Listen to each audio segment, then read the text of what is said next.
Hello, the YouTubes. It's me, Not a Buttface. Today, we are going to play Braid, a game by Jonathan Blow. This is ye olde indie title, as part of the Indie Game Retrospective that I guess maybe I'm doing on the channel. Anyways, we're going to start in World 2, because this is a perfectly sensical thing to do. There. I'm using as always, a PlayStation controller, and it really never likes that. Time and forgiveness.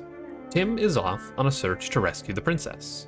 She's been snatched by a horrible and evil monster. This happened because Tim made a mistake. Not just one. He made many mistakes during the time they spent together, all those years ago. Memories of their relationships have become muddled, replaced wholesale, but one remains clear. The princess turning sharply away, her braid, that's the title of the game, lashing at him with contempt. He knows she tried to be forgiving, but who can just shrug away a guilty lie, a stab in the back? Such a mistake will change a relationship irreversibly, even if we have learned from the mistake and would never repeat it. The princess's eyes grew narrower. She became more distant. Our world, with its rules of causality, has trained us to be miserly with forgiveness. By forgiving too readily, we can be badly hurt. But if we've learned from a mistake and become better for it, shouldn't we be rewarded for the learning rather than punished for the mistake?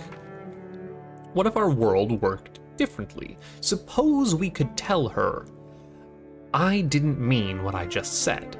And she would say, it's okay, I understand. And she would not turn away, and life would really proceed as though we had never said that thing. We could remove the damage, but still be wiser for the experience. Tim and the princess lounge in the castle garden, laughing together, giving names to the colorful birds. Their mistakes are hidden from each other, tucked away between the folds of time. Safe. So, in this intro, it's kind of flipping back and forth between perspective of Tim, looking at Tim as a third-person narrative, but also, where was it? Suppose we could tell her that I didn't mean. Something I've not actually ever picked up on before. And also, clearly this is ruminating about the concept of time and the process by which we learn things. Ideas that come up for Jonathan Blow a fair amount in his work. It's all great quantity of his work, of 2 games that say lots of things about stuff. Anyways, moving on to World 2, Door 3, question mark. 3 easy pieces. I love the art style of this game. I love the music of this game, both of which, there we are. A to jump, as if I hadn't already been doing that. I'm not even using a control stick. I'm using the D-pad because it's just what I do. I was saying before that I think, can I not jump off of these? No, jumping just drops me straight down, so I have to shimmy it. Let's see how hard of a time I have to get through Braid. But I was in a discussion earlier about like, what my favorite soundtracks for games are, and I put Fez up there because I love the Fez soundtrack. Same with Risk of Rain. I didn't even consider that Braid had a particularly strong soundtrack. Well, that's unfortunate. Nope, come back here. For the longest time, I have associated these little hedgehog face. They look like hedgehogs, right? With my friend Chalice, because that was their Steam icon since I'd initially set up Steam for them. God damn it, come on. Stop being bad at Braid, and there we go, Goomba. Now, For a game that is mostly concerned with the cerebral aspects of puzzle solving, some of these puzzles, like you had just seen, do devolve into tests of athleticism. I forgot what this location is called. I didn't look. And because we're playing a Mario game, because clearly this is Mario inspired, I can look up and down. And so you will just see me like headbanging constantly while waiting for things to happen. God damn it, I died. Thankfully, Braid is a game about time. If you didn't know that, Soulja Boy would eventually tell you. There we are.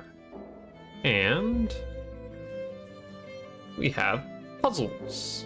It's also a game clearly about puzzles. It is explicitly puzzle-oriented. Can I set this here? This fucking track is so good. Down here? Does it actually snap into place ever? No, okay.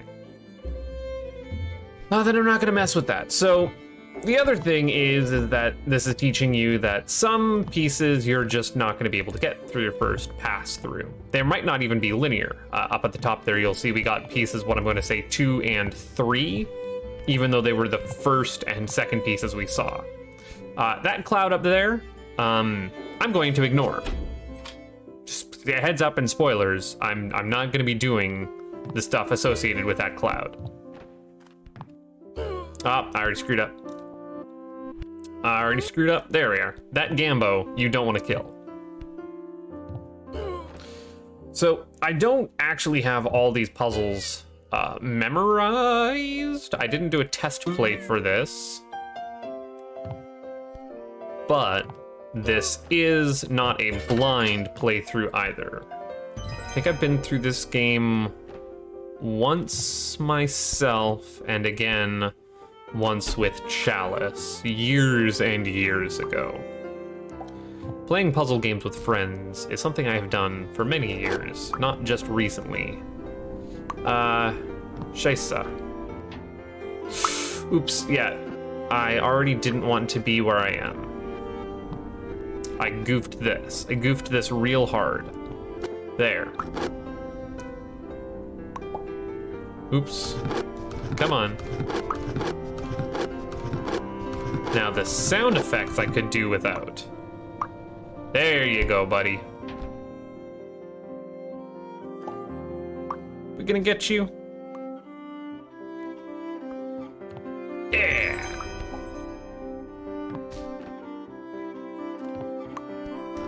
I just want to like zone out and listen to this beautiful music all the time. All the time, forever. Oh, almost had that. If I hadn't... A little too late. Oops, a little too early. So this is what the intro texts were talking about, of learning from our mistakes as if they had never happened, right? Like, that is the mechanics as metaphor. Hell yeah. Yeah, this way. No, I did want to scoot around this way. Aha! Mechanics as metaphor.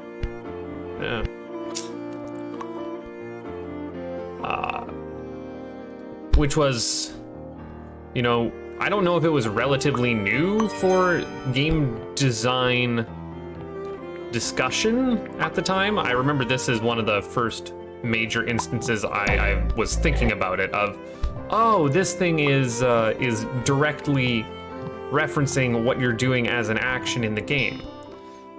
Also, I don't know what's up with the dinosaurs. The dinosaurs don't make sense to me. The dinosaurs are completely anachronistic with this game. I'm sorry, but the princess is in another castle. Like, they're not toads. So we didn't do everything we needed to do in that world. Like, we're missing these two. Clearly there must be more to do, right? Clearly. If we ride our canonistic cloud bridges once more. Ballistic cloud bridges. This is the new name of my indie folk album. I don't want to kill you. Haha! Yes, there, you saw it for 3 seconds. I can stand on that, which is pretty nifty. So, because it is, well, let's get a bigger platform there if I can. Thank you. Oop, no, not quite. A little lower? There we are. Really? There we are.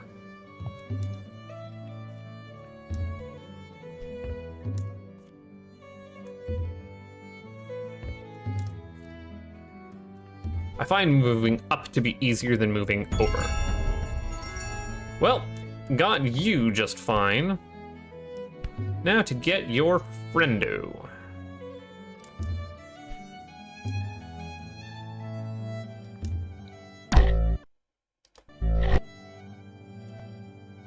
Oh look, they bounce off of your head. I hope that's never going to have to be an important mechanic that is fiddly as all hell to deal with.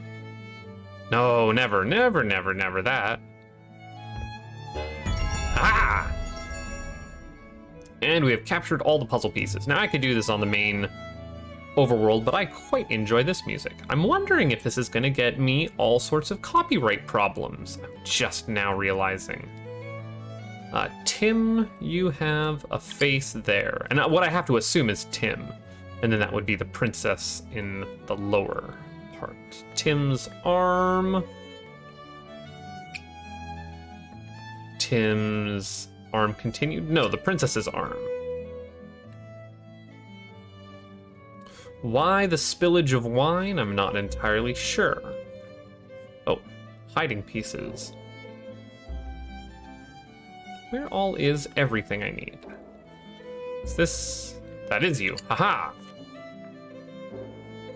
I did get every piece, didn't I? I must have. I feel like I'm missing some, though. Turns out I'm bad at, like, just your traditional puzzle as well. Not exclusively puzzle games. There. Aha! You have become locked. Well. Exit current world.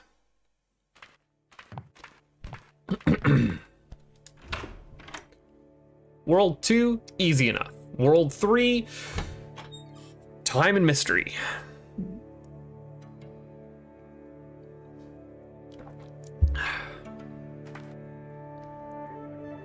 All those years ago, Tim had left the princess behind. He'd kissed her on the neck, picked up his travel bag, and walked out the door. He regrets this to a degree. Now, he's journeying to find her again, to show he knows how sad it was, but also to tell her how good it was. For a long time, he thought that they had been cultivating the perfect relationship. He had been fiercely protective, reversing all his mistakes so that they would not touch her. Likewise, keeping a tight rein on her own mistakes. She always pleased him. But to be fully couched within the comfort of a friend is a mode of existence with severe implications. To please you perfectly, she must understand you perfectly. Thus, you cannot defy her expectations or escape her reach.